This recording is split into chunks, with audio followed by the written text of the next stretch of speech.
కావచ్చు, 10 సంవత్సరాలే కావచ్చు, 20 సంవత్సరాలు కావచ్చు, పుట్టుకలో పుట్టి రోజుల్లో కూడా చెప్పాలి, రోజుల్లో కూడా చనిపోవచ్చు. ఎవరు నిర్ణయించాడు అది?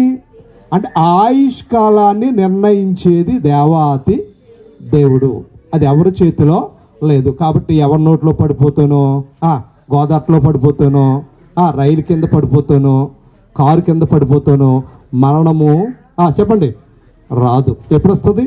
దేవుడు నియమించిన కాలం పూర్తవుతేనే తప్ప మనిషికి మరణము రాదు. క్లారిటీ వచ్చింది. దేవుడు నిర్ణయించాడు ఇంతకాలం బతకాలని చెప్పినవాడు దేవాతి దేవుడు. ఇంకా బాగా కొంచెం ముందుకు వెళితే ప్రసంగి గ్రంథంలో ఒక అద్భుతమైన మాట మీకు క్లారిటీ రావడం కోసం నేను మీకు చూపించాలని ఆశపడుతూ ఉన్నాను. ప్రసంగి గ్రంథము మనందరికీ తెలిసిన మాట. చూద్దాం ఒకసారి. ఎక్కడ ఉంది ప్రసంగి గ్రంథం? ప్రసంగి గ్రంథం